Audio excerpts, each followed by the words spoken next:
Hi, my name is Fehr, and this is Fehr. Today we talk about dealing with loved ones in addiction. One of the scariest things that most families are dealing with as they love their child is finding out what are some healthy boundaries for you as family members and support for that loved one that is going through their horrific experience with their addiction. A major thing that I would like to offer and recommend to all families who are offering their support to their loved one is for you to understand that this is their journey. Don't stop. You are there as support. The difference between support and enabling is support, you are doing something for someone when they can't do it for themselves. That means that you are providing them with assistance in getting to the treatment center, if that's afforded to you and you want to afford that to them. It is helping them get connected to a professional that can assist them with their recovery process. Enabling, this part looks like you actually choosing to do their laundry because they can't get out of bed because they had an all-nighter. Or you actually picking up the phone and calling your loved one's employer, telling them that they're out sick. That's not okay. That's not okay. That's not okay. That's something that they need to take ownership for and be responsible for. That's called enabling.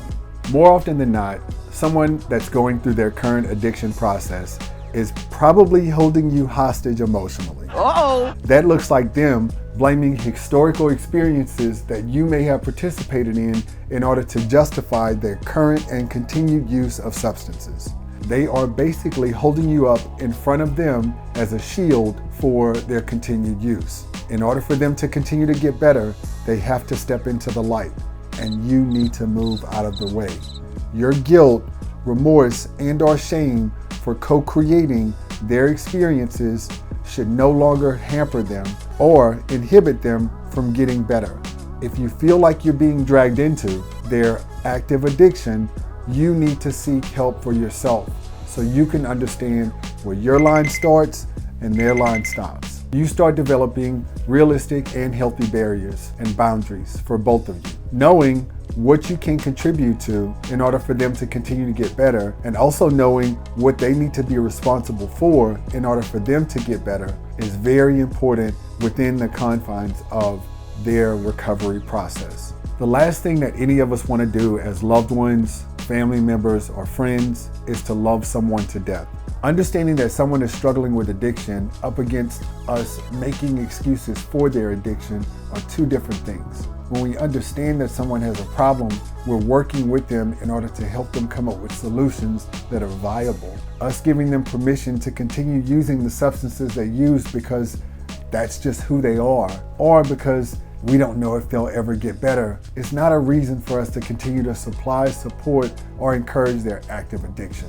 When we love someone, we want to choose not to love them to death by making excuses for their current use. If it's impacting our relationships with them or it's impacting their relationships with the outside world, it's probably a perfect time for you to support them. It was perfect. Perfect. In getting the help that they ultimately need.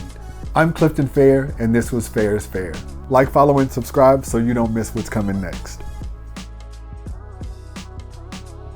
Now, since the pandemic, 26 to 29 more people respectively are dealing with mental health challenges, including but not limited to anxiety and depression being at the top of those lists.